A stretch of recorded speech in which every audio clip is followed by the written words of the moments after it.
તો આપણે આજે આવી ગયા છીએ જે દામા ગામમાં આવેલું મંદિર જે નકળંગ ભગવાનનું મંદિર છે અને આ મંદિર ખૂબ જ જૂનું છે અને આનો ઇતિહાસ ઘણો બધો જૂનો છે મિત્રો। આ મંદિર વર્ષો તક જૂનું છે અને બધાને એવું કહેવામાં આવે છે કે રાતનામાં ઘૂઘરા સંભળાય છે અને રાજ કહેતા હોય છે કે આ ઘોડાઓ જે નકળંગ ધામ પેપળુમાં ગયેલ છે અને આરા ઘોડા તમે ગણી શકતા નથી, કારણ કે આ ઘોડા ગણવા જાઓ તો બીજા દિવસે તમે ગણવા આવો તો એક બે ઘોડા અલગ થઈ જાય છે।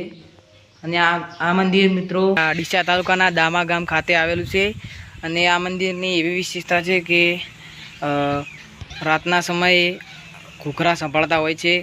12 વાગ્યાના ટાઈમે ઘૂઘરાના અવાજો સંભળાતા હોય છે અને મિત્રો દરરોજ પ્રાર્થના કરવામાં આવે છે, પૂજા કરવામાં આવે છે। તમે જુઓ મિત્રો આ મંદિર વર્ષો તક જૂનું છે અને આનો ઇતિહાસ બહુ જ જૂનો છે।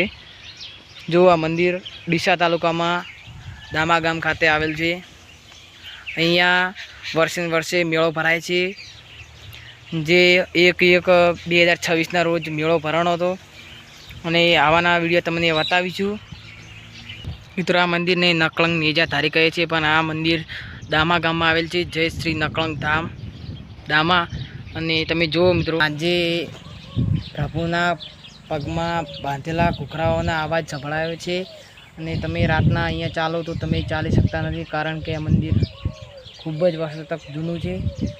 તમને અવાજ સંભળાય એટલે તમે બીને બીક આવે ખૂબ મિત્રો। આ મંદિર ખૂબ જ જાણીતું મંદિર છે। હાલ પેપળું ધામ ત્યાં મેળો ભરાય છે નકળંગનો બીજે આ બીજ ગઈ ત્યારે મેળો ભરાણો હતો। અહીંયા પણ મિત્રો ઘણા જ લોકો અહીંયા આવે છે અને વર્ષે અહીંયા હવન કુંડીમાં હવન થાય છે।